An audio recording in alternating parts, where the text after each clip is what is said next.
Hello বন্ধুরা, কেমন আছো সবাই? সবাইকে আবারও হোলির অনেক শুভেচ্ছা জানালাম। তো এটা ছিল কালকের ভিডিও, আজকে তোমাদের সাথে শেয়ার করলাম। এইখানে আমাদের এখানে একটা বাওয়ালিতে খুব সুন্দর ভিডিও, মানে হোলির খুব বড় একটা উৎসব হয়, সেখানেই চলে এসেছি। এটা হলো বাওয়ালির গুপ্ত বৃন্দাবন।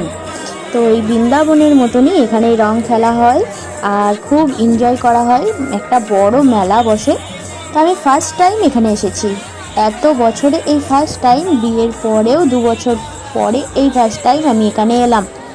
তো এসেছি একটু বেলাতেই, ঘরে সব কাজটা সেরে রেখে তারপর ওখানে হয়ে গেছে, তারপর এখানে এসে যোগ দিলাম বন্ধুদের সাথে।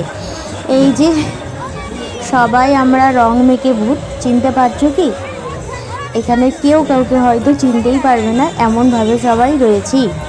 তো সকলের এই দিনটা কেমন কাটলো হয়তো ফেসবুক দেখে বুঝতেই পারছি, সকল বন্ধুদের কমেন্টস দেখে, রং মাখা মুখ দেখে।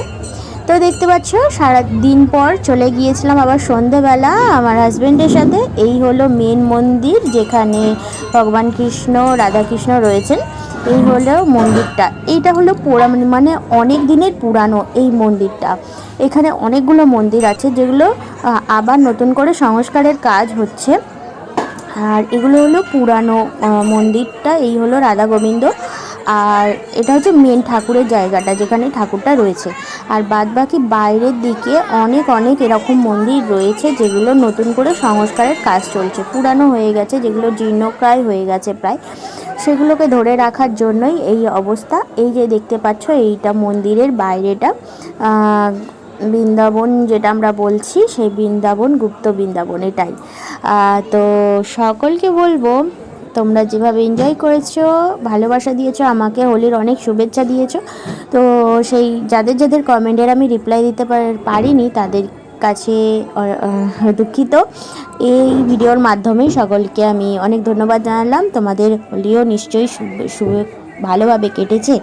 তো এই ভিডিওটা তোমাদের কাছে কেমন লাগলো, কতটা ভালো লাগলো একটু কমেন্টে জানিও। আশা করি কমেন্ট করবে, আর লাইক কমেন্ট করতে ভুলবে না। পারলে শেয়ার করে দিও, না পারলে কোনো ব্যাপার না। তো এই দেখতে পাচ্ছ এইরকম মন্দির অনেক রয়েছে এখানে, ছোট ছোট অনেক রয়েছে যেগুলো আবার নতুন করে হচ্ছে। আর এইখানে ছিল মেলা, প্রচুর বড় একটা মেলাটা। তো সন্ধ্যেবেলায় আমি আর আমার হাজব্যান্ড একটু ঘুরে টুরে নিয়ে আর তারপরে বাড়ির উদ্দেশ্যে রওনা দিলাম। আর মুখ চোখের অবস্থা দেখো এখানে দুজনের, কেউ কাউকে চিনতে পারছে না, যেন কি অবস্থা। আর রোদটাও পড়েছিল কিন্তু খুব, তাই জন্যে রোদে খুব কষ্ট হয়েছিল। আর তারপরে একটু ঘুরে টুরে একটু খাওয়া দাওয়া করে তো বাড়ির উদ্দেশ্যে চলে এলাম। নেক্সট দেখি আগের বছর কি করা যায়, যদি যেতে পারি তো সেটা আমার ভাগ্য।